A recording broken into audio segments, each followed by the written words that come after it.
shadows of the past, as from a faded tapestry of time's procession, slow and vast, I step to bid you bear with me, the while your fancy I engage, to look upon another age, an age when on the human tide the plumed wave of chivalry rose to its summit, sweeping wide across a nation's mighty sea.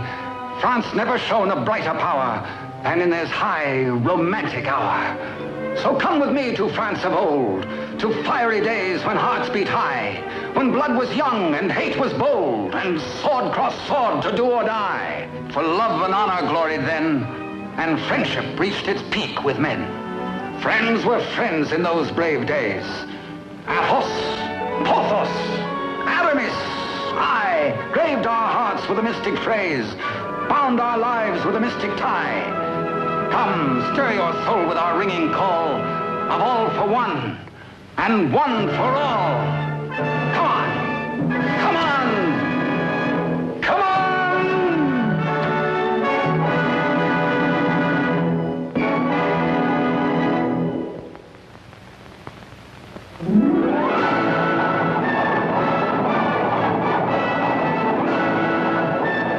It is Paris on the 15th day of September in the year of our Lord 1638.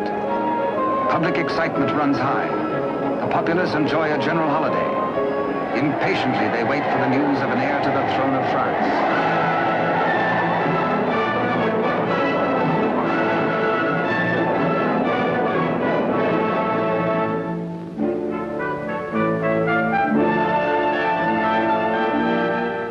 His Majesty Louis XIII, King of France. Maintaining his royal authority through the wits of others, he is himself weak and vain and lives in the oily smiles of a small circle of favorites. But the court is alive with intrigue. There are parties within parties, conspiracies beyond conspiracies, plots and counterplots.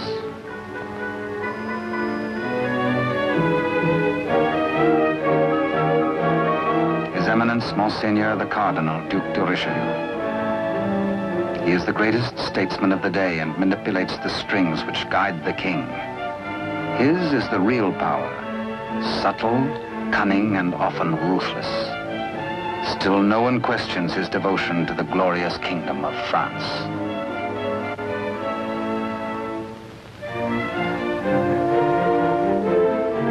On this auspicious morning, the king pays a state visit to his queen. It is the custom for the sovereign and his courtiers to attend the expectant royal mother until his child is born.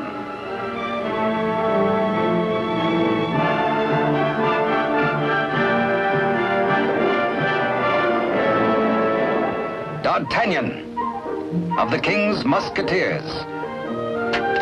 Relieved of his duties at court for the day, he hurries to the home of his sweetheart, Constance Bonacieux. Constance is seamstress to the queen and is expected at the palace, so she cannot tarry long.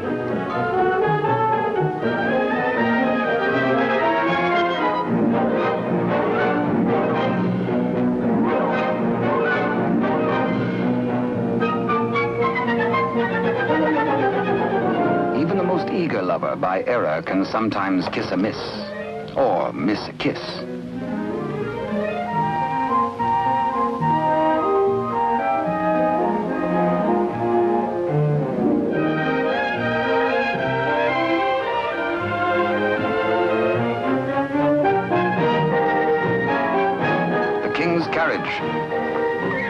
It arrives for Constance. She carries an infant's layette in a crocheted basket for the queen. One kiss, one caress.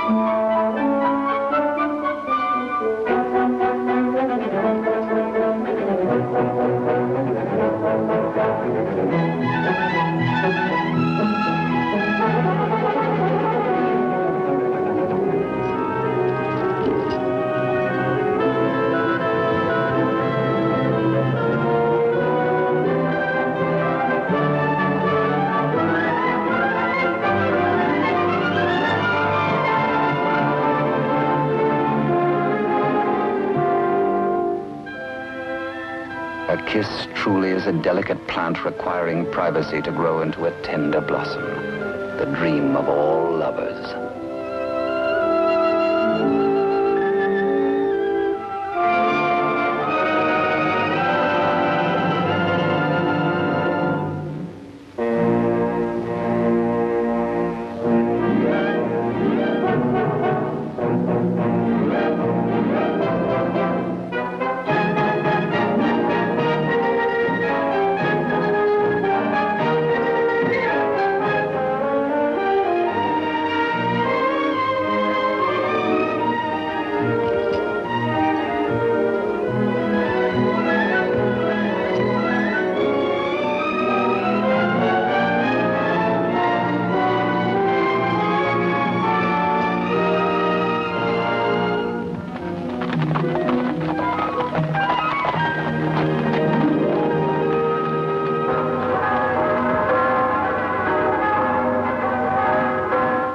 The Cathedral of Notre Dame remind D'Artagnan of his friend and fellow musketeer, Aramis. He might be in danger. Aramis had threatened to continue his flirtations with the pretty owner of a roving, provocative eye, who unfortunately is married to an officer in the Cardinal's guards. The guardsman naturally resents these attentions from this musketeer, but is restrained. Has not the Cardinal forbidden these duels with the King's Musketeers? Hola! Famous battle cry of the Musketeers. Instant help comes from the most fearsome steel in the kingdom. Huge Porthos, brave, strong, a King's Musketeer. And Musketeer Athos, gentle Athos, yet a deadly swordsman is able to kill with his left hand as with the right.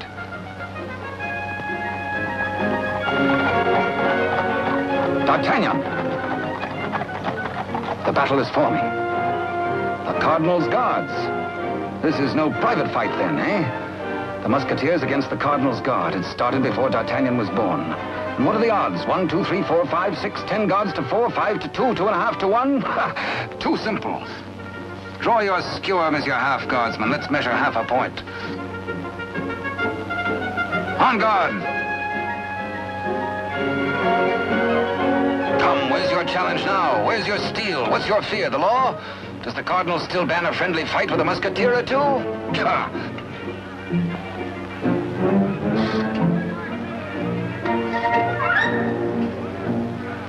Porthos, as always, is thirsty. He has capacity.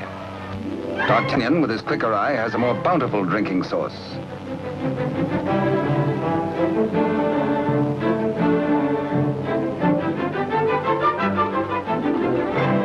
Porthos can put out a hand and pick up the pot he's slavers for. Why waste energy walking? Come, driver, come inside with us.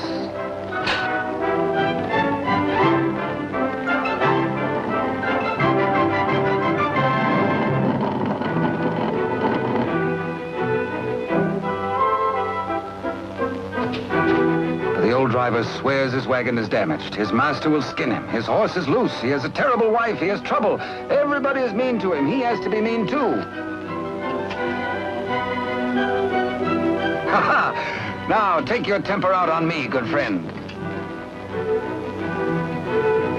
Now, feel better? Now we can talk. I'll win you the price of your horse and more. Come, guardsman, I challenge you to game. This is not forbidden you.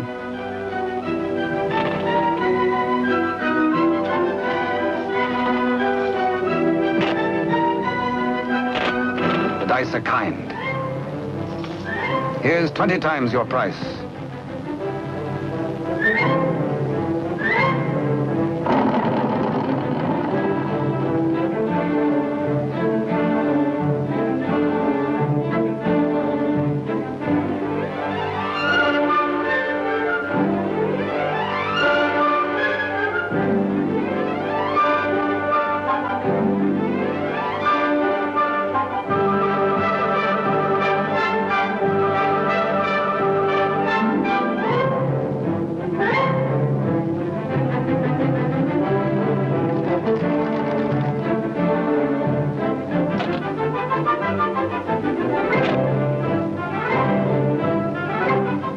Riding high, D'Artagnan returns to the dice game.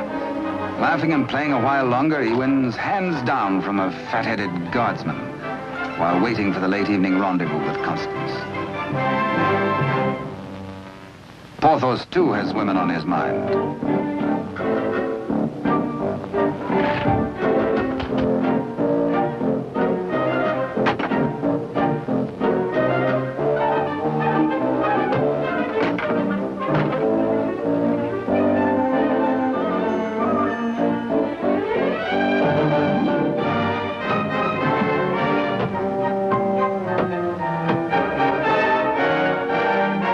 Starts the only battle the Musketeers ever lost in fair fight.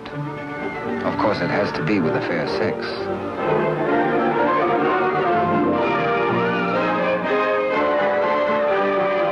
For the first time in his life, a panic-stricken Porthos screams a terrified, "Hola!" Athos hears him. Aramis springs bravely to the side of his comrades, and they flee together. But D'Artagnan hears only the pounding of a lover's heart. As the flood of battle at last sweeps close to him, he leaps to meet the foe and draws his swords. He will fight, yes? No, yes, no, he won't. Here indeed discretion is the better part of valor. Caught between the she-devils and the deep blue sea, they choose the water.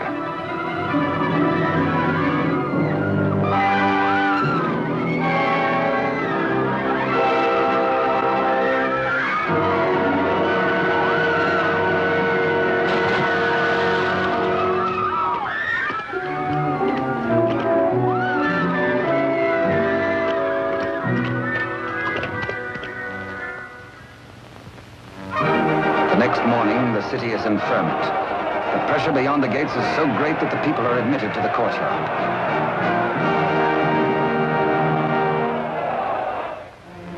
Adjoining the Queen's apartment, Constance prepares the layette.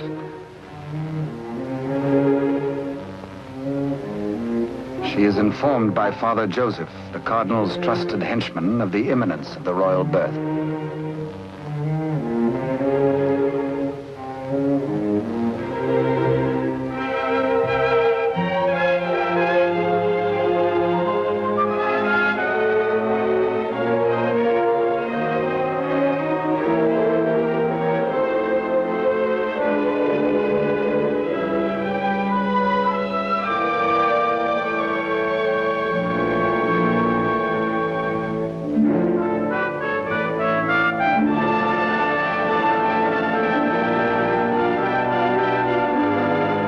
And so a prince is born to France, one day to become Louis XIV.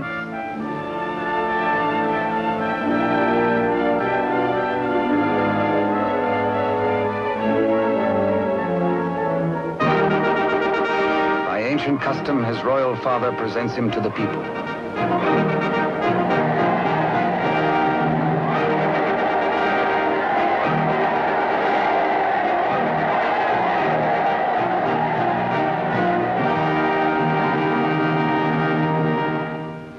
But in the Queen's bedroom, another cry is heard. One of those rare turns of destiny. And Constance is the first to warn the tired, dozing midwife.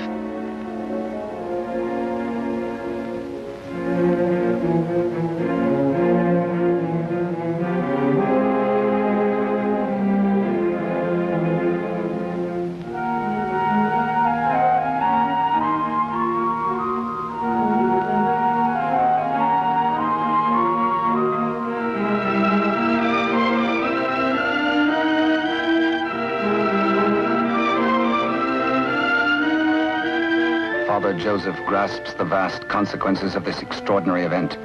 This news must be conveyed discreetly to Cardinal Richelieu before it gets abroad. He writes a message inside the wrapper of some medicine. He intends it for the Cardinal's eyes alone.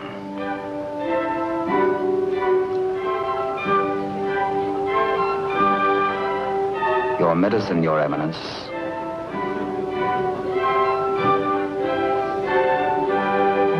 Duke de Rochefort, conniving head of the most powerful faction in court, working always in self-interest against the king and cardinal, pretending loyalty to both.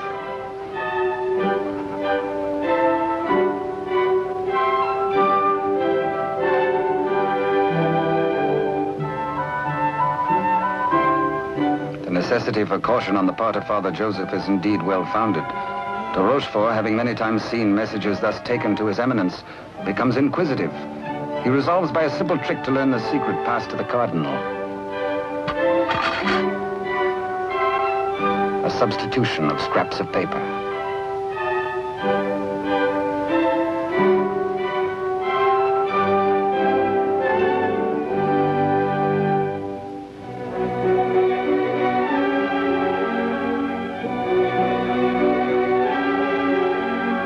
The cardinal realizes that enemies of the regime can do irreparable damage. 2 heirs to the throne. 2 rival parties of courtiers. More quarrels, more bloodshed. Poor France, helpless, torn between 2 factions. The secret of the twins must indeed be forever guarded if France is to have peace, and if he, the cardinal, is to retain his power.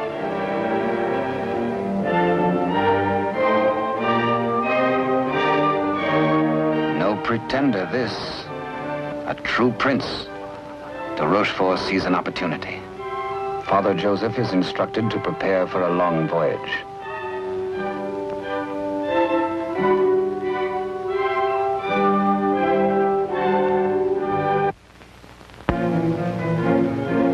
The cardinal has a plan. He sends a page to summon de Rochefort.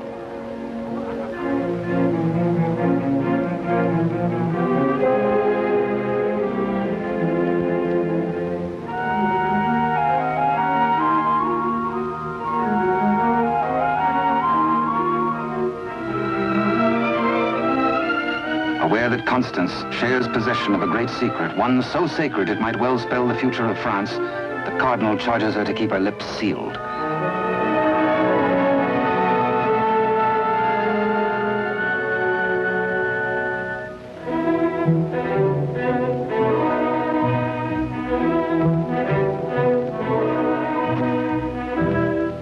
Richelieu entrusts the wily de Rochefort with Constance's safety.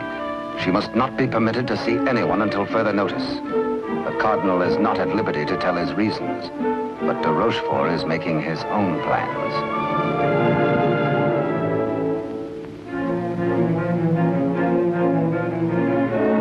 In accordance with the cardinal's command, Father Joseph, accompanied by the midwife, secretly takes the twin away to the Spanish border.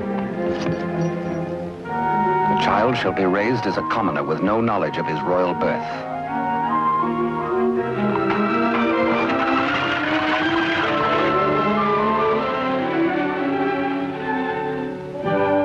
Meanwhile, in the great ballroom, the king holds a reception in honor of his firstborn.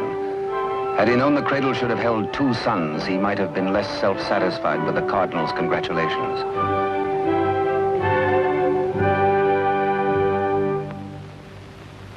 To the notorious Milady de Winter, de Rochefort comes to reveal this chance of fate. The future of France may be in their hands. He tells her he will turn Constance over to her. She is to escort Constance to the convent of Saint-Guemel.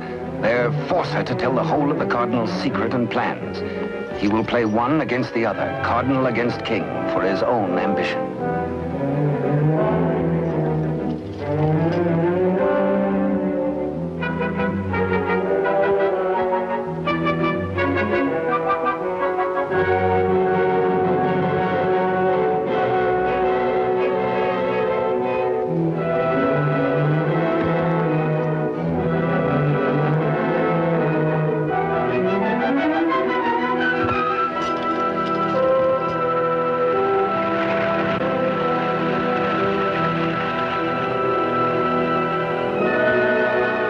Constance to be... One of the chair carriers runs with the news to the Musketeers' barracks.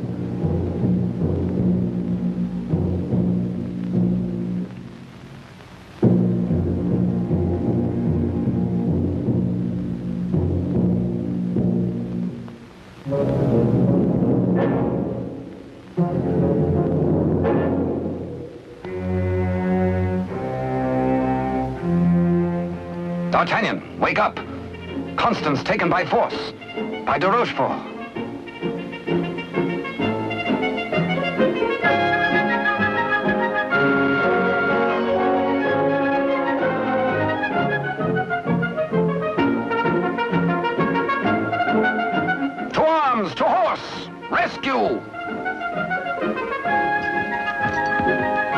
All for one and one for all, and hang the tack.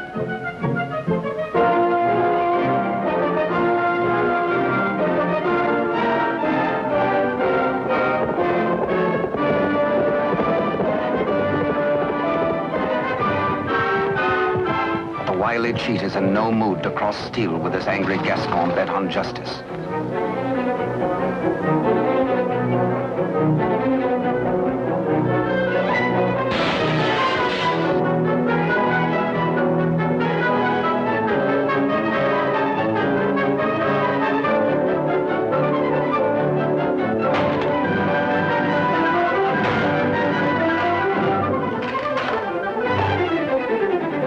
Rochefort's thugs are powerless to help.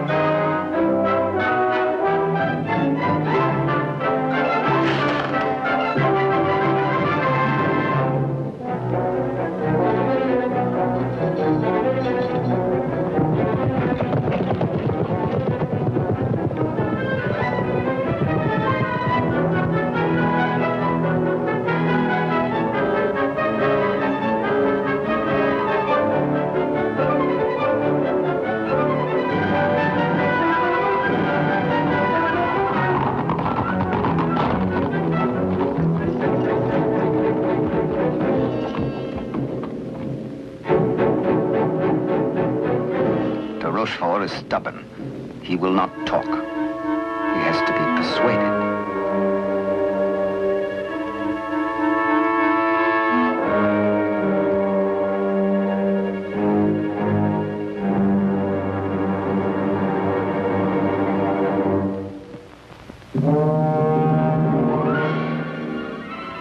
The probe goes on. Where is she? Where is Constance? Talk or fall 200 feet to the bottom of the well. Talk or die.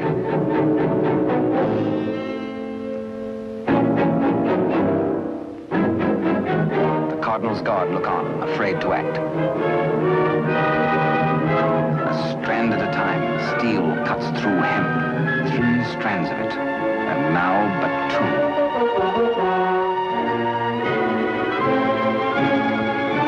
Now 1. Ah, de Rochefort breaks. The convent of Saint-Guerel.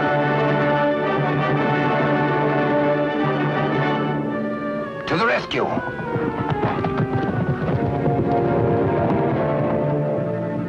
A stableman granted audience with the Cardinal tells of de Rochefort's trickery and capture and of Constance's abduction by Milady de Winter.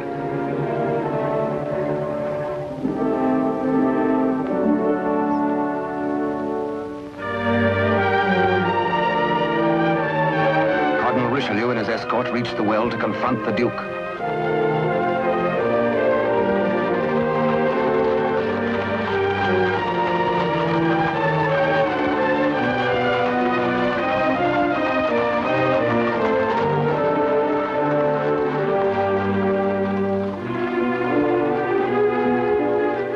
Accused, exposed, a nervous, bedraggled penitent.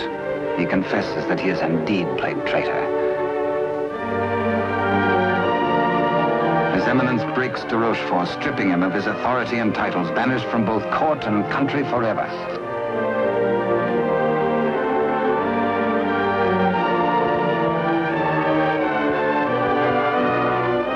Fearing for the safety of Constance, the Cardinal speeds in pursuit of Milady de Winter.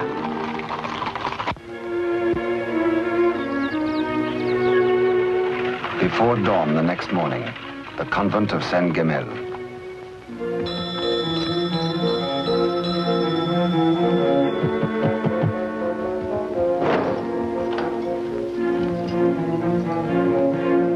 Milady de Winter assures the unsuspecting nuns her prisoner is an enemy of the state, to be confined to the convent on orders of the Cardinal.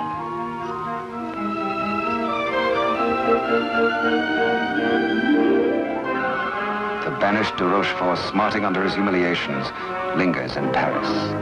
All is not lost. He uses the last of his wealth in a desperate gamble and buys the services of ruffians.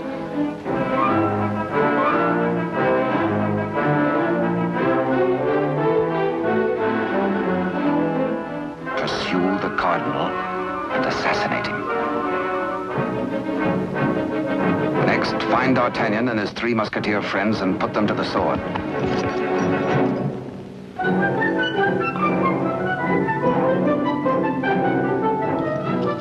Rochefort still dreams of himself in terms of the most powerful man in France. The path to power is open if Milady de Winter secures the secret from Constance.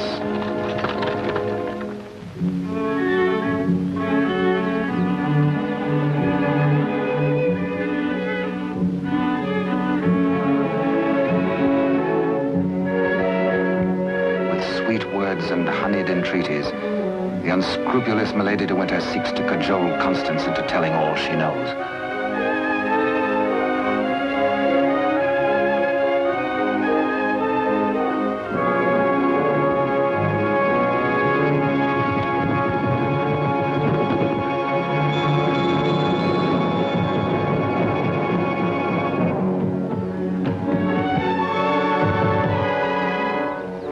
No, Constance Bonacieux is not here. But he hears her voice.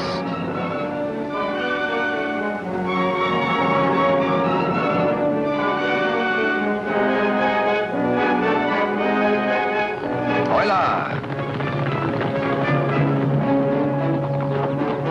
One for all and all for one.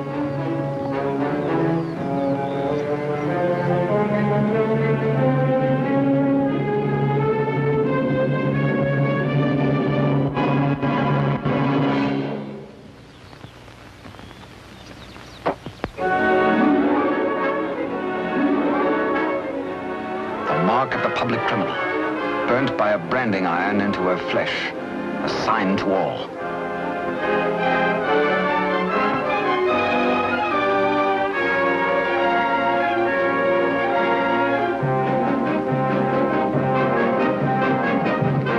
Exposed to Constance as a criminal, Milady de Winter is desperate. If caught thus in a second act of crime, by the laws of France, Milady must face public execution.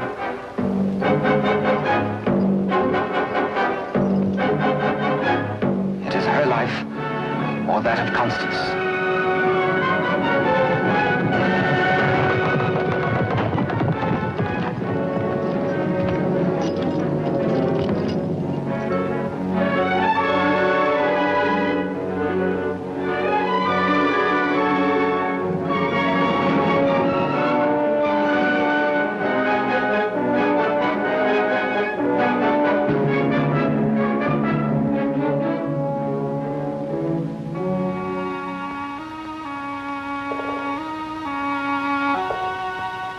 D'Artagnan hears Constance whisper that she loves him above all men.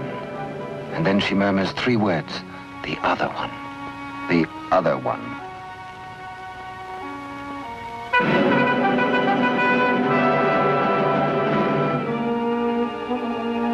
D'Artagnan strains to hear the faint pulse of her words, but Constance dies. The Musketeers take Milady de Winter to her punishment.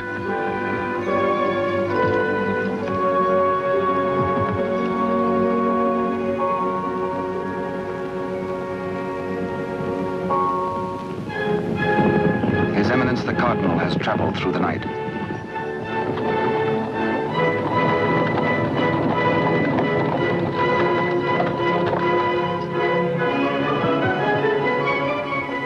He hears the dreadful news from the Mother Superior. Constance is dead.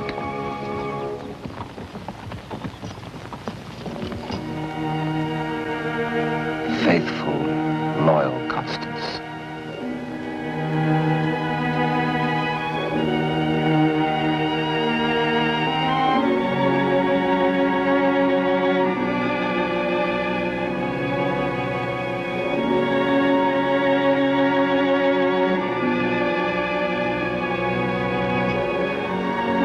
Arrest the murderess, Milady de Winter, and all in concert with her.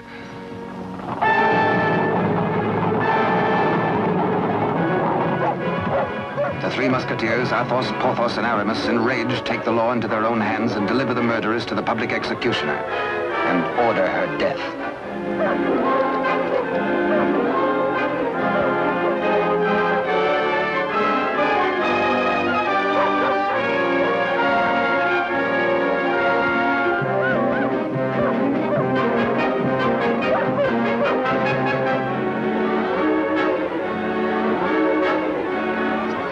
Then de Rochefort's cutthroats close in on the Cardinal's troop.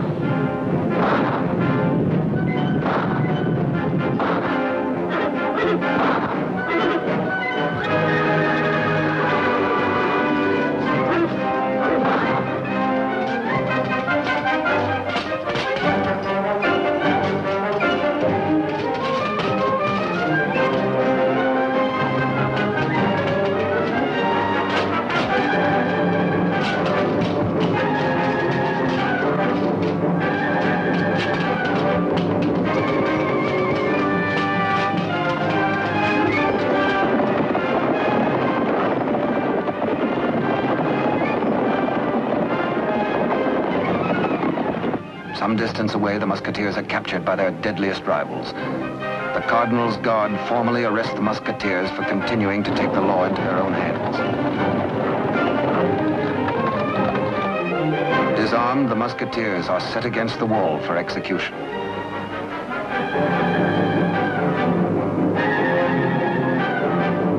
Your guards would take the lives of my friends.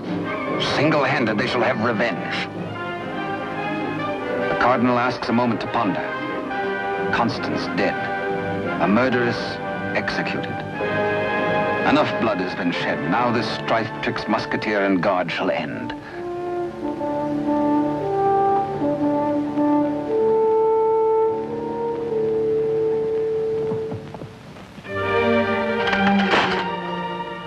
D'Artagnan's plea saves his friends, but there's to be a harsh penalty. Richelieu's plan concerns the state, and these continuing disputes between his guard and the King's Musketeers. The four Musketeers must separate, never to come together again on pain of death. His judgment, oh, a sorry day. The Musketeers are banished, each to his own province, never to visit Paris again, nor set foot beyond the bounds of his own fields.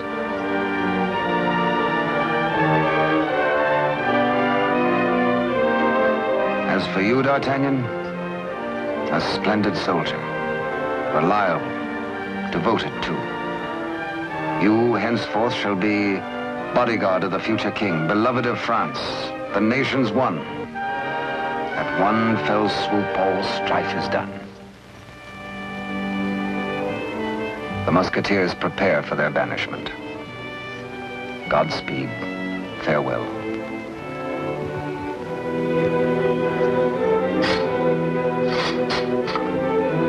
Eternal friendship, it shall not pall. All for one, and one for all.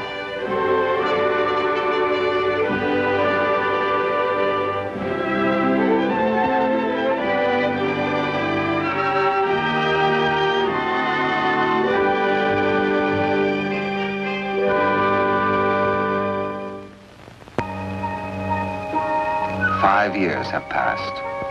France is at peace. The infant prince grows to boyhood. Cardinal Richelieu, driven hard by the responsibilities of high office, lives in semi-retirement. And a royal father educates his son in courtly etiquette.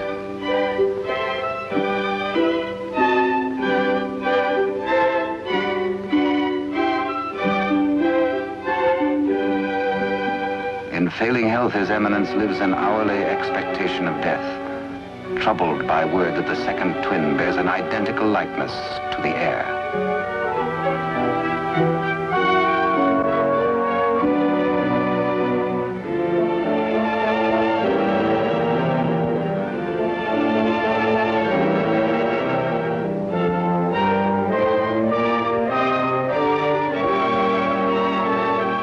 Dangers inherent are obvious and weigh heavily on the Cardinal's mind. He decides he must protect the prince somehow. His Eminence provides that the rightful twin may always be identified from the other. With the aid of the court jeweler, he caused a gold doubloon to be broken. The smaller piece hangs on a chain around the throat of the infant prince. And its mate he places about the neck of Captain D'Artagnan.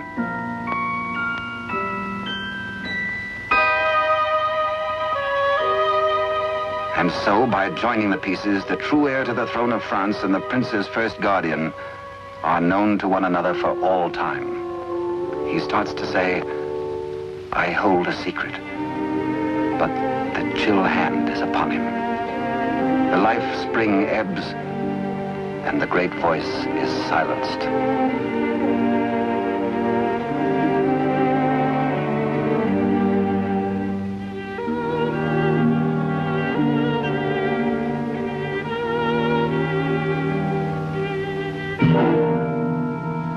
A great statesman passes into history. The church loses a noble servant, and the ship of state is without its pilot. What was this secret that Richelieu and Constance shared? The other one.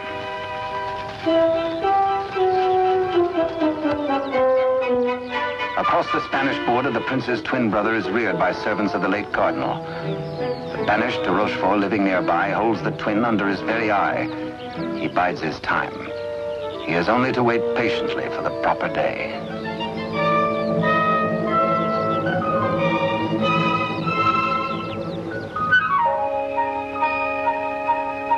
Upon the death of Louis XIII, the heir to the throne, or the Dauphin as he was called, became France's King Louis XIV. Both he and his twin had grown to manhood.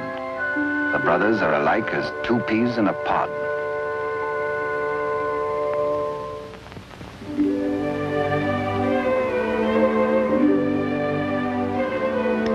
Years have passed and more since Richelieu bent his iron will to break the bonds that held us four.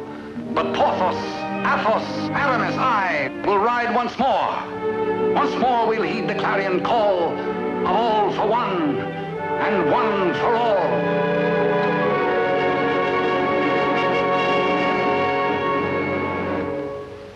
During the years, de Rochefort's connivings have brought the exiled twin under his control.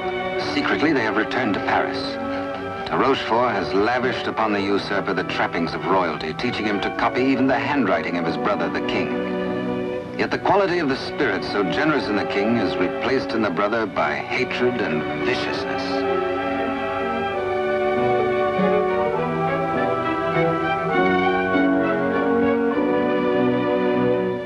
The king's valet, a de Rochefort spy, brings long-awaited news. Within the week, an older D'Artagnan, after a lifetime of loyal service, will retire and leave the court. The young king will be without a bodyguard. Every detail of their plan has gone over. The map, the sentries to overpower, the secret approach to the royal apartment, the signals.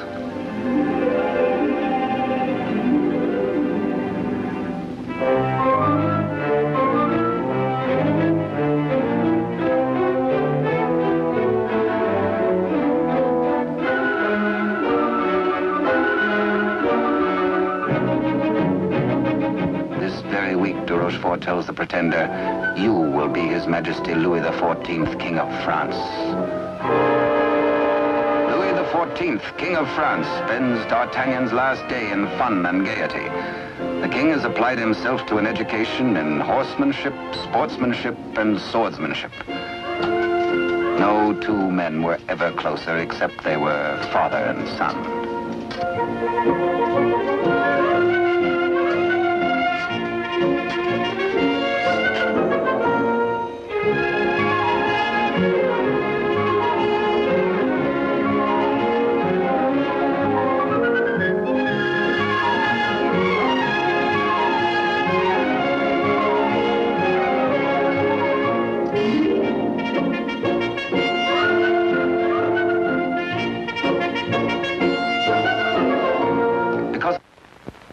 Early, D'Artagnan enters the royal bedchamber to bid the king goodbye.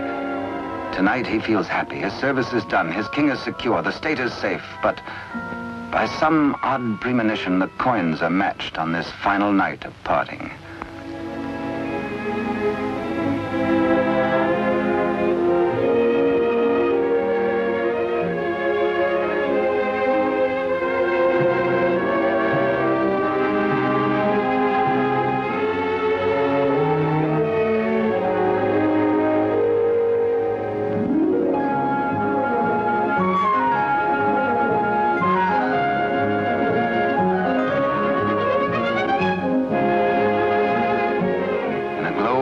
memories of a delightful evening with the king, Captain D'Artagnan arrives outside his lodging and is amazed to find himself beset by ruffians. Angrily, the Gascon plans his battle. First, he deals with the dagger man decoy, sticks him with his own blade, throws the man's cape to the edge of an open sewer, places his own cape over the decoy's body and fires his own pistol. Hey, up, on to the balcony.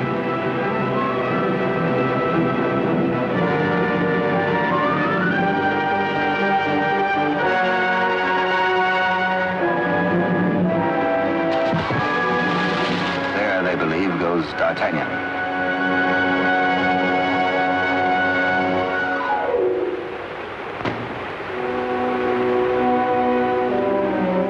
Thoughtful D'Artagnan returns to his lodging. For a peaceful man to be waylaid on a city street is something new. He had spent the evening with his king. He reflects, has the palace discipline been slackening too? Sentries were not where they should have been. His soldierly heart is disturbed for the safety of his king.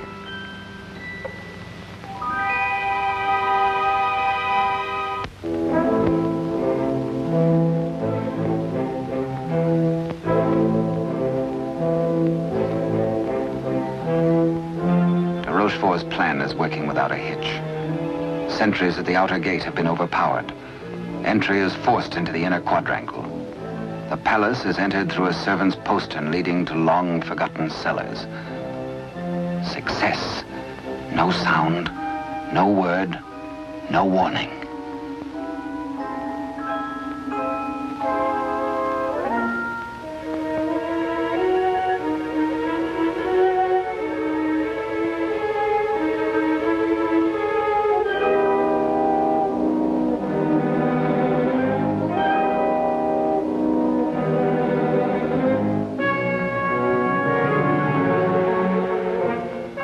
Pretender waits impatiently below for the deed which will make him king.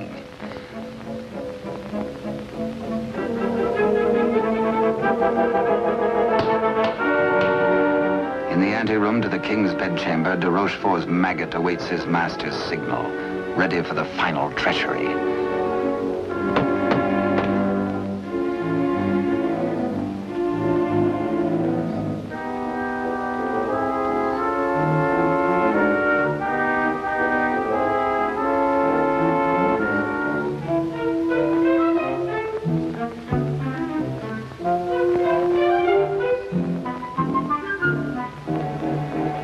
A little after 11 o'clock on this fateful night, in one tragic moment, France loses her rightful king.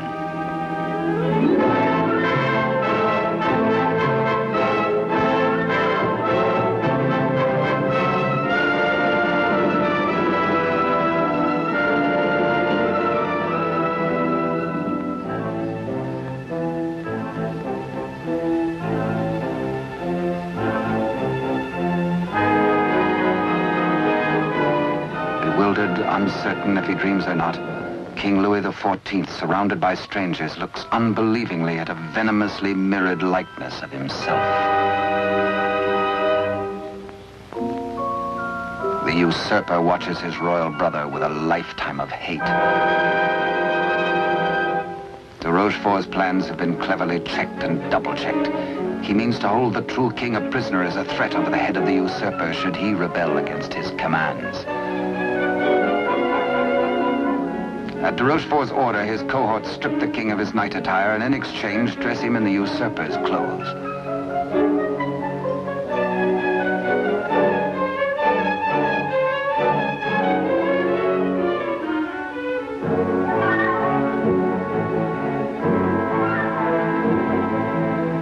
Into the palace cellars, a messenger reports breathlessly. D'Artagnan is dead. His body thrown in the river. Complete triumph at last.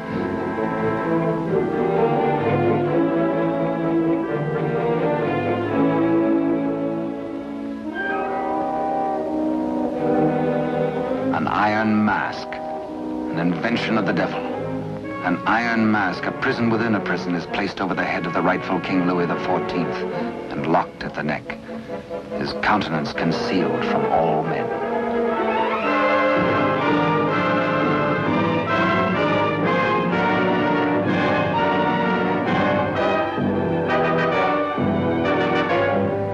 true king is led away.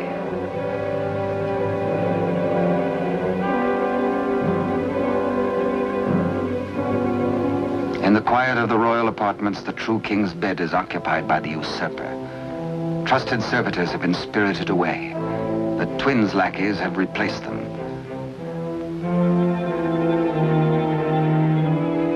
De Rochefort's plan is complete. Poor France. Ruled by a youth driven near to lunacy by a solitary childhood, by de Rochefort's lies, by his own poisoned dreams. Truly a madman.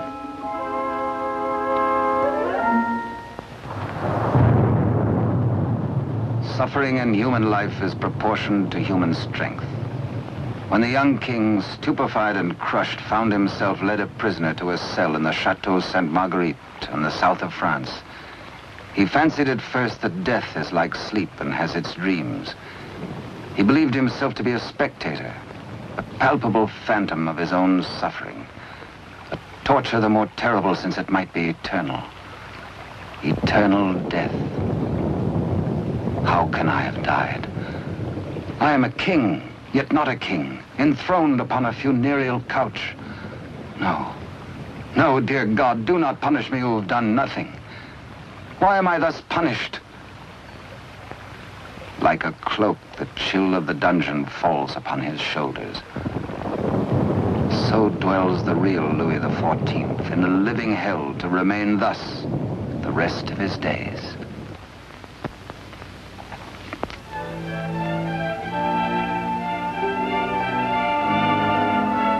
Queen Mother, always restricted, prevented from seeing her son, determines finally to pay him a visit.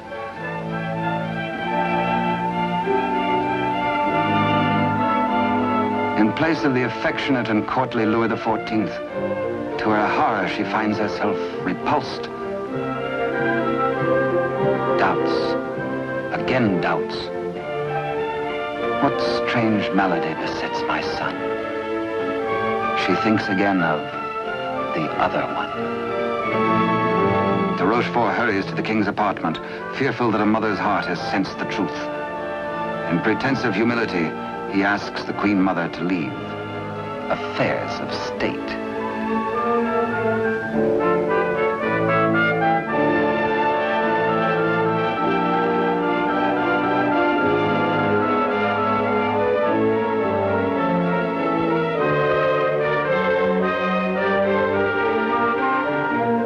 Rochefort is determined.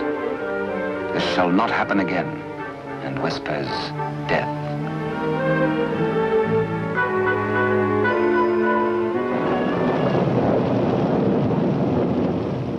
Day by day, night upon night, the prisoner prays for some way to get word to D'Artagnan. A heaven-sent fisherman hoves to.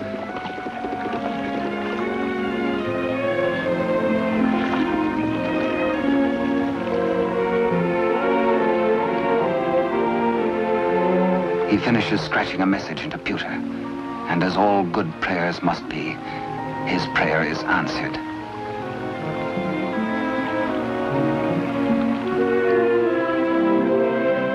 Millet and mackerel are running, and then a catch, apparently from heaven.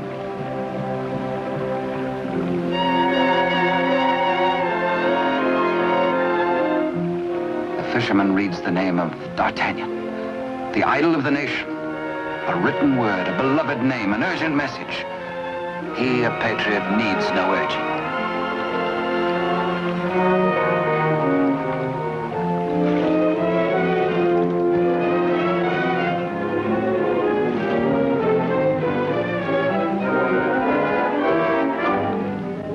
Paris goes about its daily affairs, unaware that its rightful king languishes in prison and the Queen Mother herself faces death as the humble fisherman hastens to D'Artagnan's home.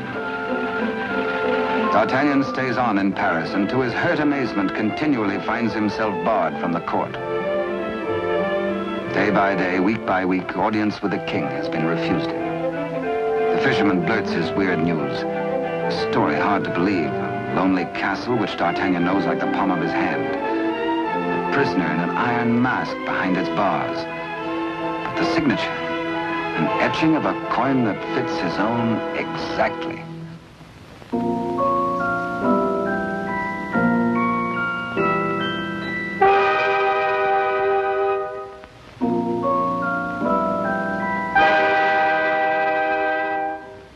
Come, friend, eat and drink.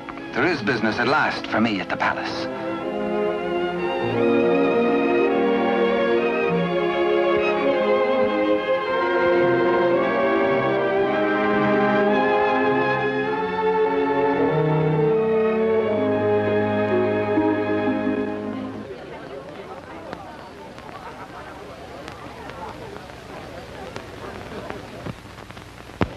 Threading his way through the perfumed route of the court's chattering idlers, D'Artagnan finds himself a stranger in a strange atmosphere.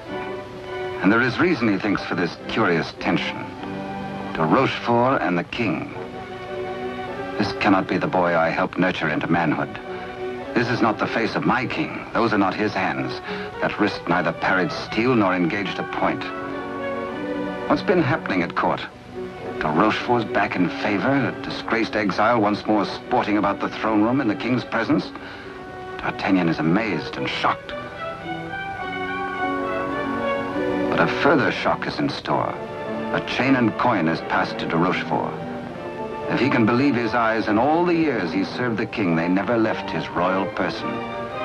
He overhears a snatch of conversation. The other one. And suddenly he hears the dying voice of Constance. The other one. The other one.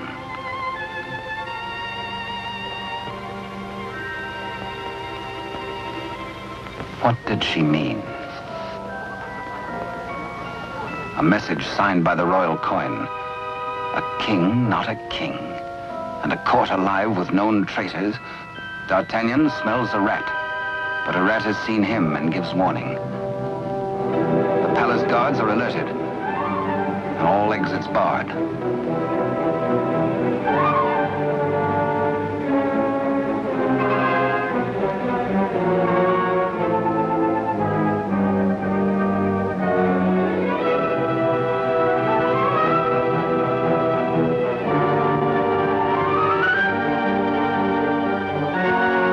Do they reckon with a resourceful old musketeer?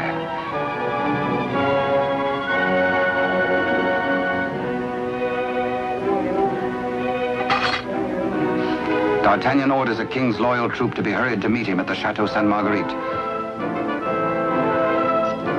Couriers are to be dispatched to his old friends, the three musketeers, Athos, Porthos, and Aramis. To arms, musketeers! Your king has need of you. One for all, and all for one. The jig is up. D'Artagnan lives and knows. His pewter plate. Perhaps even now he has reached the prison gate.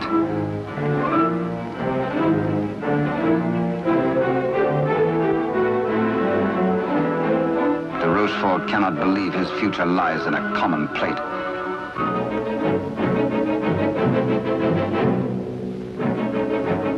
Quickly, he resolves to end all doubts. He decides to ride at the head of his troops to prevent any attempt to free the king.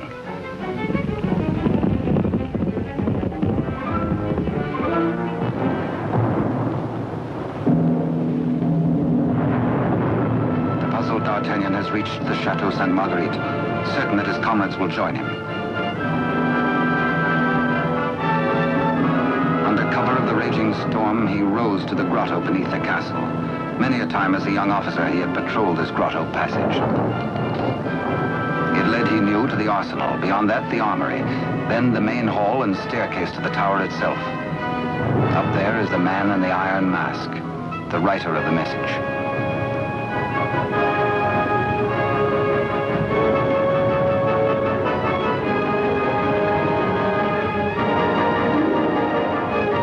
To his astonishment, D'Artagnan finds the entrance to the arsenal is newly walled.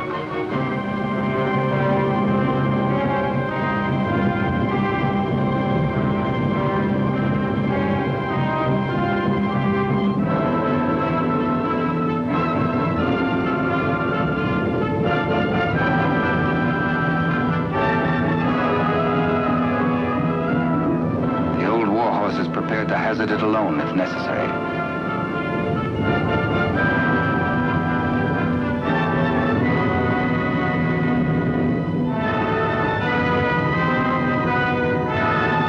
The fisherman returns to the opposite bank to await the arrival of help.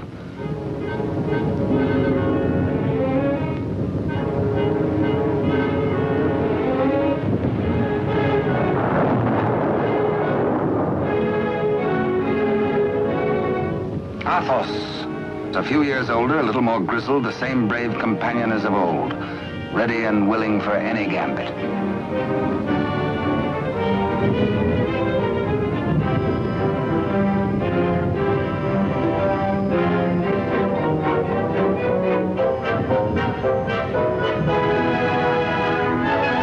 And now Aramis.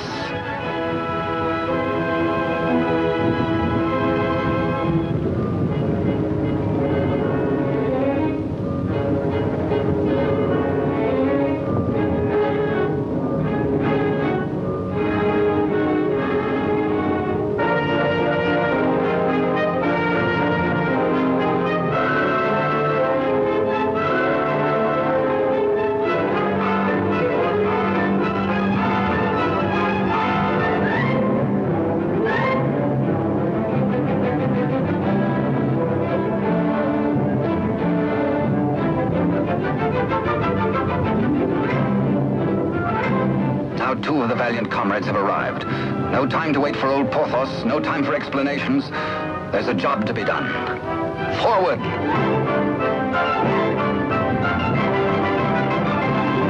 Through the racks of gunpowder barrels to the main hall, and the tower staircase itself.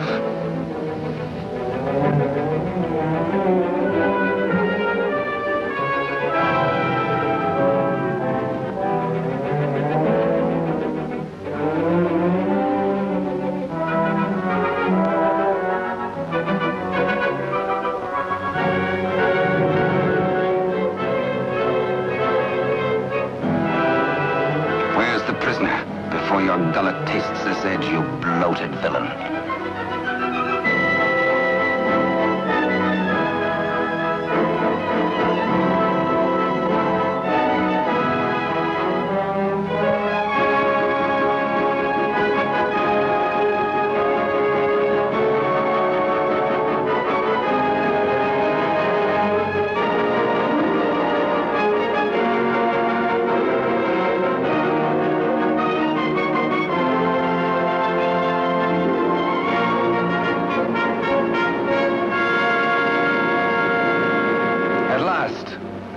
D'Artagnan knows the voice. It is his true and rightful king, Louis XIV, King of France. The castle guards.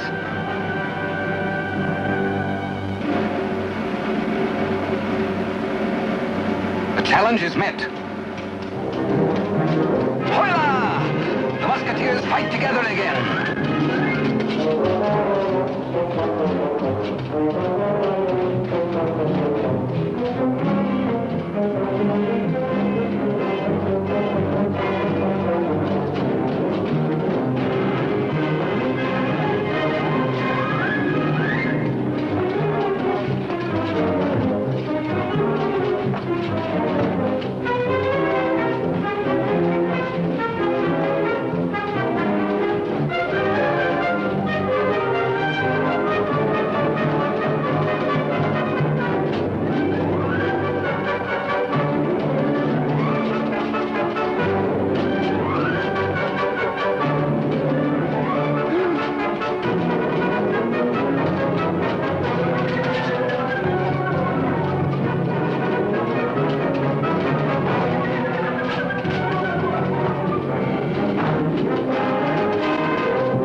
more eager on that account, and thirsty as much for the sight of his companions as for a little drop of blood.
All for one and one for all.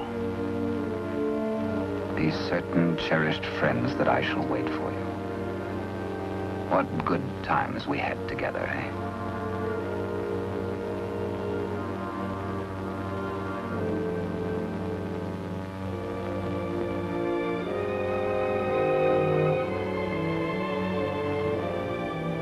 Good Porthos, farewell. You died as you lived, for love of country, in the service of your king. The fisherman gives warning of the approach of enemies.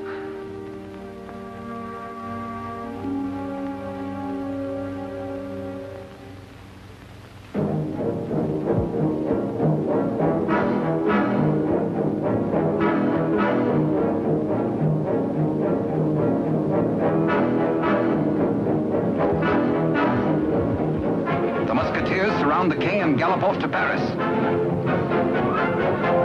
The Rochefort rides hard in a last effort to keep his house from crumbling.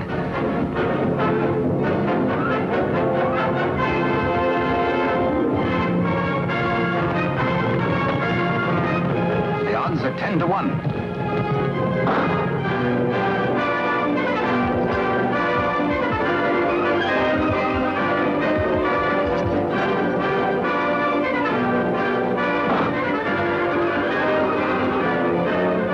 Your Majesty. On to Paris.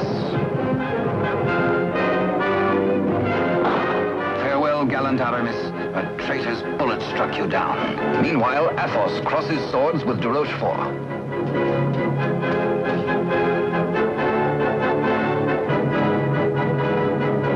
But at the highest price of all, Athos joins his comrades.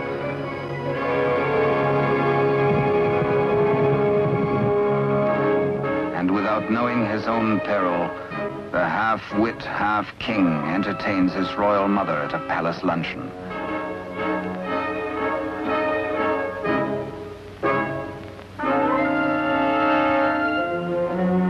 Cunningly, he says, a private matter.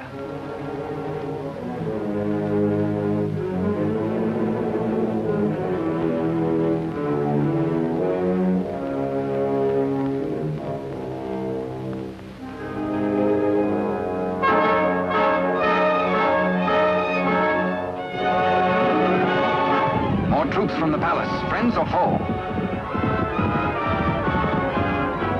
Friends. D'Artagnan breathes relief. The king is safe. God save the king!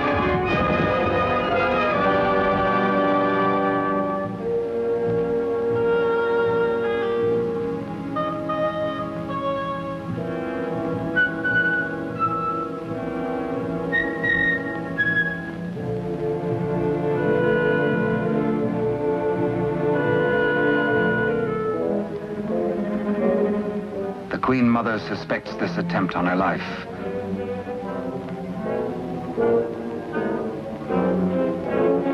The witch's brew, a subtle poison already responsible for many an agonizing death. Raise your glass, madam. Drink to your king, to your country, and its illustrious people. Come, I give you France. Dare she refuse? It is the edict of her son, the king.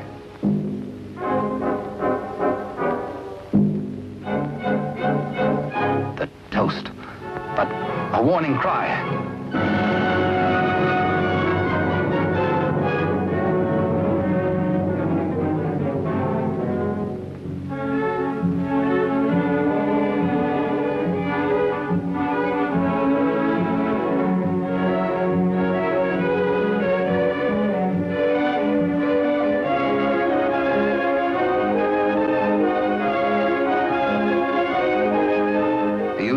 Finally gets his rightful crown. De Rochefort's own damnable invention, the Iron Mask. His to the end of his days.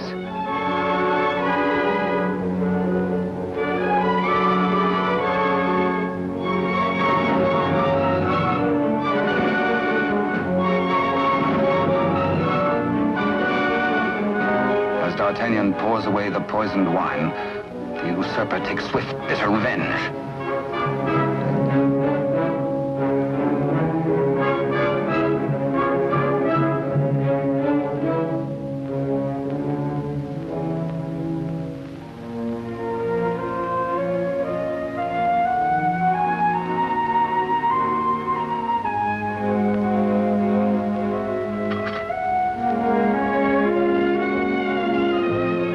D'Artagnan knows himself mortally wounded, but allows no sign to mar the happiness of his king.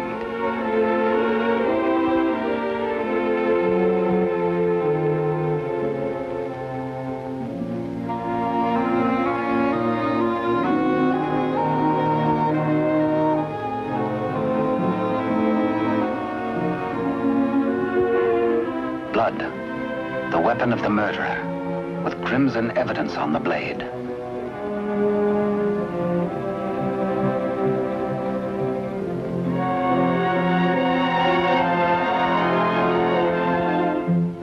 Grateful Louis looks for Captain D'Artagnan to honor him with the baton of a Marshal of France. But where is the Musketeer?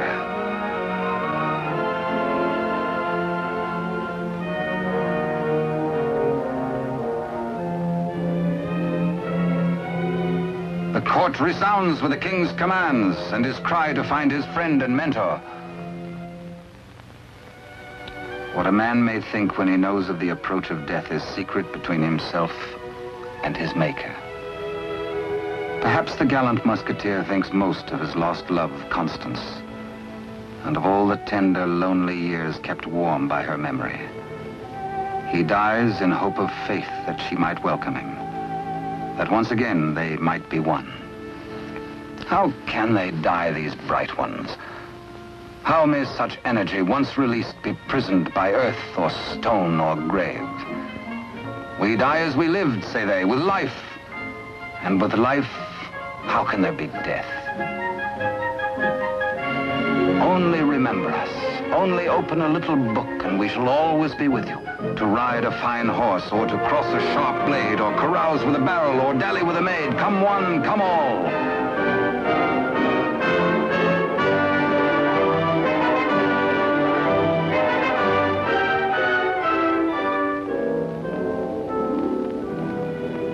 And so passed a brave and glorious man, in honor. Only think, and we live again. We live forever. For with us, now as ever, it's one for all, and all for one. And thus it was in France of old and fiery days when hearts beat high, when blood was young and hate was bold, and sword crossed sword to do or die. For love and honor gloried then, when life was life, and men were men.